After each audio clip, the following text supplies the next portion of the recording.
कोलकाता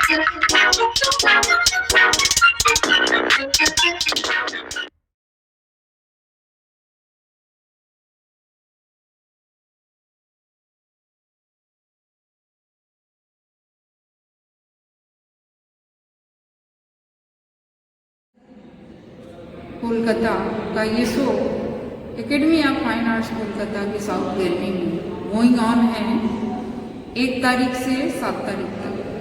और हमारे बीच में हैं संस्था के फाउंडर प्रेसिडेंट मिस्टर अरूप लो, जो कि इंटरनेशनली रिकॉग्नाइज्ड वाटर कलरिस्ट हैं और एक कला जगत के लिए जाना माना नाम है। तो मैं बातचीत करना चाहूँगी अरूप जी से कि ये जो वर्तमान समय में आप यहाँ पर एक ग्रुप शो कर रहे हैं, जिसमें आपने ऑल इंडिया लेवल पर आर्टिस्ट को इनवाइट किया है, इसके पीछे क्या प्रेरणा है? जबकि समय इतना कठिन है, इतना चैलेंजिंग है, लेकिन शो आपका बहुत खूबसूरती से डिस्प्ले हुआ है, जैसा कि हम सब देख रहे हैं। देखिए, ये पेंडेमिक के रीजन लगभग 2 साल 3 साल 3 साल चल रहे हैं, 3 ईयर्स चल रहे हैं जी। 2 ईयर्स से लगभग 3 ईयर्स तक सारा artist, young artist, senior artist, they are not working properly. जो पहले देखा जाता है कि रेगुलर प्रैक्टिस करना, रेगुलर शो करना, ऑफलाइन शो, फिजिकल शो करना, तो अब ये फिजिकल शो बंद हो ही गया, ऑनलाइन शो चल रहा है। पर ऑनलाइन शो में क्या होता है कि पुराना काम, पुराना जो आर्ट वर्क है, वही सभी एग्जीबिशन पे रिपीट कर सकते हैं हम लोग। पर जब हम ऑफलाइन शो करना चाहते हैं, तब एक काम 2 बार 3 बार रिपीट करने के लिए थोड़ा भी हम लोग को थोड़ा सोचते हैं कि ये काम 2 बार ऑफलाइन एग्जीबिशन कर चुके हैं। तो इसके लिए क्या होता है कि जितना ऑफलाइन एग्जीबिशन होगा, जितना फिजिकल एग्जीबिशन होगा, जितना गैलरी में एग्जीबिशन होगा, जितना व्यूअर्स प्रेजेंट रहेंगे गैलरी में, आर्टिस्ट प्रेजेंट रहेंगे, गैलरी पे जाएंगे, तभी नया नया काम बनेगा, नया नया रेगुलर वर्क होगा, नया नया प्रोडक्शन होगा, प्रोडक्शन में स्मार्ट वर्क होगा, नया नया आर्टिस्ट सामने आएंगे। तो हम लोग सोचा ये जब स्टार्ट फाउंडेशन ने सोचा कि एक तो 2 साल से कोई एग्जीबिशन नहीं हो रहा है जैसे बाहर हुआ, और ये जेके स्टार्ट फाउंडेशन एक नया फाउंडेशन है जो उसका मोटो थोड़ा अलग है। हम बता सकते क्या अलग है, बता रहे हैं। सी ये शो का, ये फाउंडेशन का मोटो और ऑब्जेक्टिव जो भी करिए आप, ओनली एग्जीबिशन आर्ट का वर्कशॉप ये नहीं है। ये एक्चुअल करना चाहते हैं कि जो नया कमिंग यंग जेन आर्टिस्ट है, जो सीनियर आर्टिस्ट है, प्रवीण आर्टिस्ट है, जाने माने वेल नोन आर्टिस्ट है, तो उन लोगों से इंटरेक्ट करना, आपस में वो बातचीत कर सकते हैं। आप बताते हैं जब जाने माने artist, well known artist, known artist के सामने यंग आर्टिस्ट जाने में थोड़ा सा अनइजी फील करता है, या तो उतना साहस नहीं आता है उनके से। तो ये जेकेएस आर्ट फाउंडेशन, ये सब खड़िया क्लब के जरिए ये दोनों सेकंड को, ये दोनों जनरेशन को एक साथ मिलाने के लिए एक कड़ी का काम कर रहा है। इसमें क्या होता है, ये जो यंग जेन आर्टिस्ट है, यंग जेन आर्टिस्ट, उनका जो व्यूज़ है, उनका जो क्वेश्चंस है, ये सीनियर लोगों को बता सकते हैं। अपना जो क्रिएटिविटी है वो उनके सामने रख सकते हैं। सीनियर आर्टिस्ट भी ये क्रिएटिविटीज़ देख सकते हैं, जूनियर भी सेम क्रिएटिविटीज़ देख सकते हैं, तो दोनों के अंदर एक अच्छा कम्युनिकेशन बन जाता है। और उनमें से जो सीनियर आर्टिस्ट के अंदर जो ज्ञान है, जो इन्फॉर्मेशन है, वो भी इजीली बातचीत की, जैसे आप और हम बात कर रहे हैं, जैसे आमने सामने बात करने से, इंटरेक्शन करने से इजीली स्प्रेड होगा, तो इजीली कम्युनिकेट हो जाए। इसमें एक सुविधा होता है कि वो फ्री बन जाता है, यंग आर्टिस्ट फ्री तब क्वेश्चन पूछते हैं, फ्री बिहेव होता है, नहीं तो एक अनइजी फील, हेजिटेशन आता है उनमें से। तो ये काम होता है। सेकंड पॉइंट है, मेजर पॉइंट, सेकंड पॉइंट है JKS art foundation only young artist को लेकर काम कर रहे हैं, आगे भी काम करेंगे, सिर्फ ये नहीं है। हम करना चाहते हैं कि जो आर्टिस्ट रेगुलर प्रैक्टिस करने में थोड़ा असमर्थ है, जैसे फैमिली से बिलोंग करते हैं और डेली प्रैक्टिस कर नहीं पाते हैं, इकोनॉमिकल प्रॉब्लम है, सभी फैमिली में तो सभी इकोनॉमिकल कंडीशंस नहीं है, सिचुएशन नहीं है। तो हम लोग ये चाह रहे हैं कि जो इसके उसके रिगार्डिंग कोई प्रॉब्लम हो रहा है काम करने में, ऐसा लगता है तो उसको भी थोड़ा हेल्प करेगा। हम पूरा नहीं, हम चाहेंगे जितना पॉसिबल हो सके हम लोग ट्राई करेंगे, हेल्प करेंगे, सपोर्ट तो कर ही रहे, आगे भी करेंगे। हाँ, मैं ये जानना चाहती हूँ, बहुत अच्छे आपके आइडियाज़ वो हैं। पॉइंट मैं बता देता हूँ, इसके साथ साथ थर्ड पॉइंट है जो डिसेबल आर्टिस्ट है, जी जी। जो डिसेबल आर्टिस्ट है, नॉर्मल जो नहीं है, फिजिकली हैंडीकैप्ड है जो, वो भी कला में एकदम माहिर, जो हाँ। क्या कहते हैं, जो एकदम मसीहा बोल सकते हो सकता है, या माहिर है। माहिर है, जी जी। बहुत ही बिल्कुल, टैलेंटेड बिल्कुल होता है, सही। बल्कि ज़्यादा टैलेंटेड ज़्यादा टैलेंट होता है उनमें से, तो वो भी सक्सीड करना है हम लोगों को, फाउंडेशन उनको भी मतलब सशक्त वो सबको बनाना भी- है, उनको मुख्य धारा में लाना है। हाँ, वो सबको भी आगे लाना चाहता जी। है, लाके दिल्ली के सामने, दर्शक के सामने दिखाना चाहता है। तो क्या इस बारे में आपने कोई नई प्लानिंग की है कि ऐसे आर्टिस्ट के लिए भी आप कोई शो करेंगे भविष्य में? ऑब्वियसली मतलब ये प्लानिंग में है, ये ऑलरेडी हम प्लान कर रहे हैं, जो आगे शो करेंगे। हम चाहते हैं कि बॉम्बे में एक शो करेंगे, मुंबई में बॉम्बे आर्ट सोसाइटी जी, में जी। शो करेंगे, एंड देन नेक्स्ट ललित कला अकेडमी में शो करना चाहते हैं। जी, जी। फिर कलकत्ता के एक शो, आर्ट एंड कल्चर में शो करना चाहते हैं।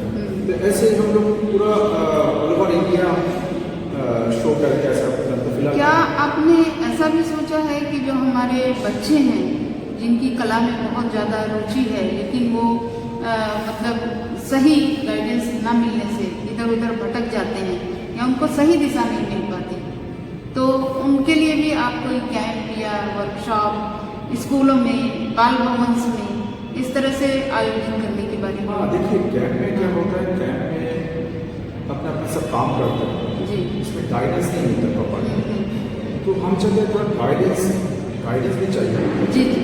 प्रॉपरली गाइडेंस से ही एक्चुअली वर्क आता है। तो हम चाहते हैं सेमिनार भी रखना चाहिए इसमें। जी। सेमिनार बहुत ही बातचीत बहुत जरूरी है। बहुत ही इम्पोर्टेंट हाँ, पार्ट है हाँ। इसमें, जो हम लोग जो देखते हैं, जो सोचते हैं, वो हम सोचते हैं, हम देखते हैं, पर हम जो देख रहे हैं, हम जो सोच रहे हैं, वही ऑल इन वन नहीं, वही सब कुछ नहीं है। जब सीनियर कोई एक्सपीरियंस, कोई मान लीजिए कोई आर्ट स्टूडियन, आर्ट मीटिंग, वो अगर कुछ वही पेंटिंग के बारे में कुछ बताएंगे, तो हम लोग जो व्यूज़ है, जो हम सोच रहे थे उस पेंटिंग को देख के, वो एकदम अलग से मीनिंग होके हम लोग के सामने खड़े हो जाते हैं। तो हम एक्चुअल समझ पाते हैं कि अच्छा ये पेंटिंग एक्चुअल ये है, ये स्कूल का है, ये पीरियड का है, या तो स्टाइल का है, या तो ये स्टाइल का है, या तो इसका मीनिंग ये है। तो ये एक सेमिनार जो कम्युनिकेशंस, जो यंग एंड ओल्ड के बीच में कम्युनिकेशन होना बहुत जरूरी है। जो हाँ। कम्युनिकेशन ये होना चाहिए, ये जी। जितना मैक्सिमम हो सके हम लोग try वो करेंगे। आर्ट टॉक के जरिए या सेमिनार्स के जरिए आप आयोजित करने की शिक्षण संस्थानों में, जब अगर स्थिति सामान्य हो जाए कि हम महामारी से निकल पाए।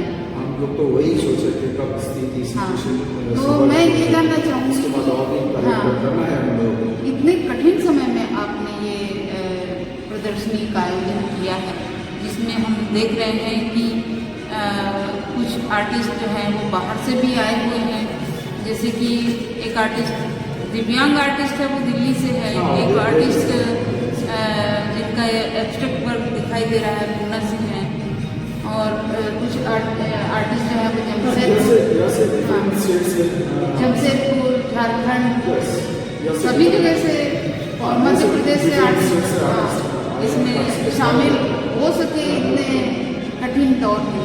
तो क्या एक्सपीरियंस रहा आपका इस शो? ये शो तो फर्स्ट ऑफ ऑल जब मैं देख रहा था कि डिफरेंट स्टेट से सब इंटरेस्ट आ रहा है, वर्ड्स आ रहा है, तो उसमें से ऐसे नहीं जो जितने सारे वर्ड्स हैं सभी हम लोग प्ले, ऐसा नहीं है। इसमें एक सिलेक्शन प्रोसेस था, 2 बार सिलेक्शन, 2 टाइम, मतलब 2 स्टेट में सिलेक्शन प्रोसेस हुआ था। तो 2 स्टेप सिलेक्शन प्रोसेस होने के बाद इसमें अभी जो वर्ड्स अभी प्रेजेंट मतलब डिस्प्ले हो रहा है, तो ये है फाइनल वर्ड डिस्प्ले हो रहा है।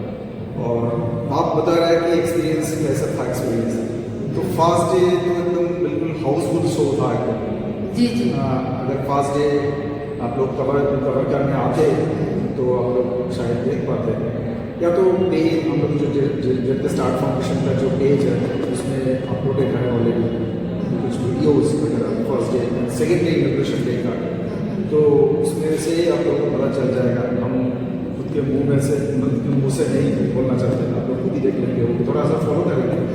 हम चाहेंगे कि ये जो स्टार्ट फाउंडेशन का जो पेज है आप लोग थोड़ा उसको शेयर कीजिए, जानना चाहिए। ये फाउंडेशन कोई प्रॉफिट करने के लिए फाउंडेशन आया नहीं, एक्चुअली ये भी हम थोड़ा सा बता देते जानकारी दे देते हैं कि इस एग्जीबिशन के लिए जो खर्चा होता है ये कोई स्पॉन्सरशिप एग्जीबिशन नहीं है, ये ओनली जेके स्टार्ट फाउंडेशन अपना फंड से एफर्ट लगा रहा है। इसमें कोई अलग से कोई फंड नहीं आया, या तो आर्टिस्ट से नहीं, ये तो हमने बातचीत की कलाकारों से तो पता चला है कि बहुत नॉमिनल शुल्क आपने लिया है, बहुत ही बहुत ही नॉमिनल गैलरी फेयर होता है। हाँ। कोई आर्टिस्ट का जो शेयर बनता है गैलरी फीस का वो भी हम लोग ने दिया नहीं इस हिसाब से। तो हम चाहते हैं कि आर्टिस्ट काम करें, लेकिन अलग अलग डायमेंशन का काम यहाँ दिखाई दे रहा है, जैसे कि प्योर रियलिस्टिक, थोड़ा प्रायोगिक और विलुप्त होती हुई ये जो वॉश टेक्निक जिस पे हम लोग काम नहीं कर पाते, वॉश टेक्निक है कुछ और हाँ इंडियन ट्रेडिशनल डिटेल पुराना पीरियड का उस टाइम का है, टाइम में जो ट्रेडिशनल वॉश पेपर आई ये सब अलग अलग टेक्निक्स है ट्रेडिशनल स्टाइल।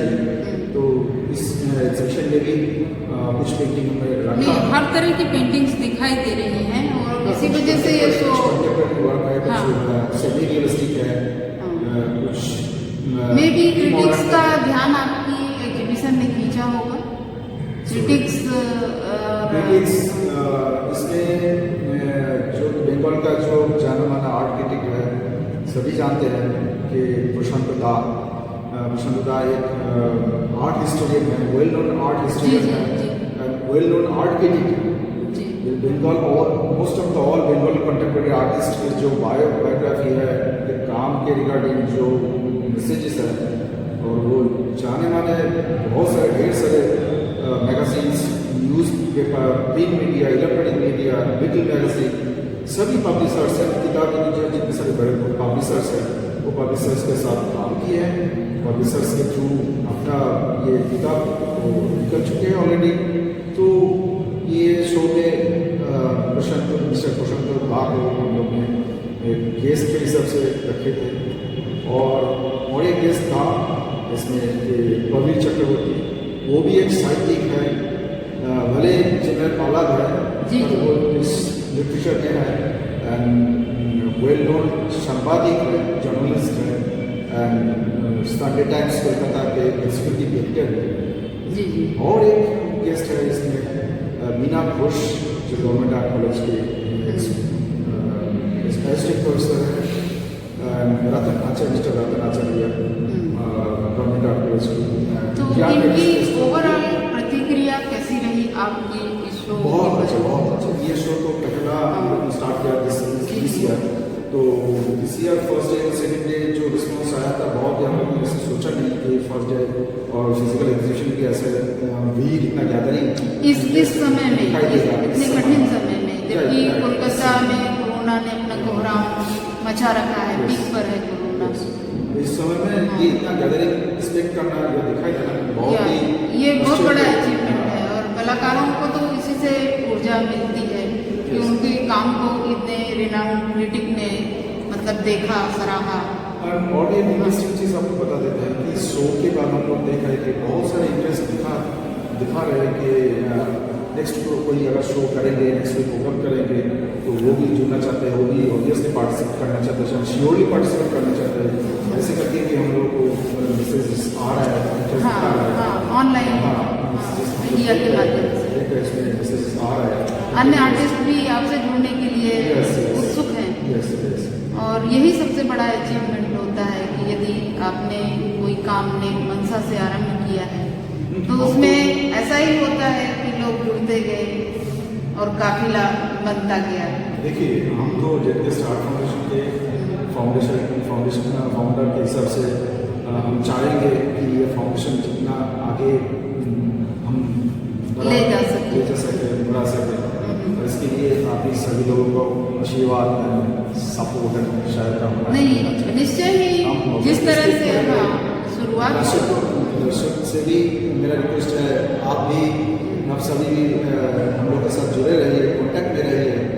जो भी पेंटिंग के रिगार्डिंग, आर्ट रिगार्डिंग कुछ पूछना है, कोई कार्यक्रम के बारे में कुछ पूछना है, जो कि फाउंडेशन की अपकमिंग कोई शो, कुछ आप लोग बिना हेजिटेशन में फ्रीली कमेंट कर सकते हैं। फाउंडेशन के पेज है, जेट टेस्ट आर्ट फाउंडेशन नाम का एक पेज है, उसमें नीचे कमेंट बॉक्स में अपना व्यूज़, अपना जो क्वेश्चन है पूछ सकते हैं, जो भी इंक्वायरीज है रख सकते हैं। हम चाहेंगे, हम विनती करते हैं कि साथ में रहे, जुड़े रहे। One more question, very important question I want to ask you Arup ji, कि इस महामारी के दौर में कलाकार का संघर्ष और कला की समाज में क्या उपादेयता है, क्या किस तरीके से आप समाज और कला जुड़ा हुआ पाते हैं, या कलाकार किस तरह से सर्वाइव कर पाएगा, इस पे थोड़ा सा फोकस करें। ये तो एक सबसे पहले ये आ जाता है आपकी बात सुन के, लाइफ में संघर्ष जी। जब तक आप संघर्ष नहीं करेंगे, हम लोग जब तक संघर्ष नहीं करेंगे तब जिएंगे नहीं। जी। और वो जीना भी, नॉर्मल जीना भी हम लोग नहीं जीना चाहते। नहीं, एक कलाकार तो निश्चय ही नॉर्मल जीवन नहीं जो सिंपल नॉर्मल कोई इंसान और जो कलाकार है, जो आर्टिस्ट है, वो दोनों का सोच अलग होता है, 100% अलग होता है। हम दवा करके बोल सकते हैं, दवा से बोल सकते हैं कि एक नॉर्मल इंसान जितना डीपली सोचते हैं, उनका जो डीपली सोचने का जो लेवल है, उससे कई ज़्यादा डीप थॉट्स है कलाकार। भले वो अलग अलग जीना का हो सकता है, बट ये कल्चरल फील्ड में उन लोगों का सोच बहुत ही डीपली होता है, और वो बहुत हार्डवर्क करना जानते हैं। जो कलाकार है वो बहुत हार्डवर्क करते हैं, जो हार्डवर्क करते हैं वही विनर होता है।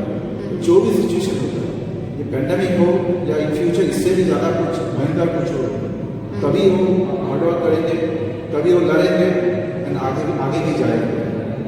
ये मेरा 100% कॉन्फिडेंट है। मीन्स यू वांट टू से सो मस्ट गो ऑन, पॉजिटिव सोचते हैं, शो मस्ट गो ऑन। कुछ भी स्टार्ट किए तो कोई भी जब स्टेज, जब फिल्म में उतरते हैं तो रिस्क लेके उतरते हैं। हम लोग भी रिस्क लेके इस फिल्म में आए हैं काम करने के लिए। सिर्फ हम लोग का काम नहीं, मतलब सबको लेके हम काम कर रहे हैं, हम काम करना चाहते हैं सभी को लेके। तो हम चाहेंगे वो भी हार्डवर्क करना पड़ेगा, मेहनत करना पड़ेगा, तभी आगे जाएंगे।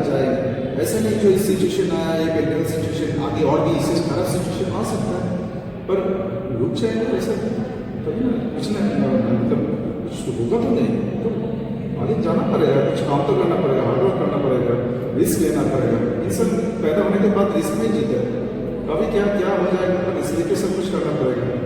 ऑनली प्रैक्टिस नहीं, ऑनली इनकम नहीं, ऑनली स्टडीज नहीं, सब कुछ रिस्क लेके करना पड़ेगा। ऐसा नहीं है जो हम लोग इस फील्ड में स्टडीज कर रहे हैं मतलब इस फील्ड में हमको नौकरी मिलेगा ही मिलेगा। हम पैसा बिजनेस में हम इतना करोड़ रुपया इन्वेस्ट किए, मतलब ऐसा नहीं जो बिजनेस सक्सेस ही होगा, ऐसा नहीं, रिस्क लेना पड़ेगा।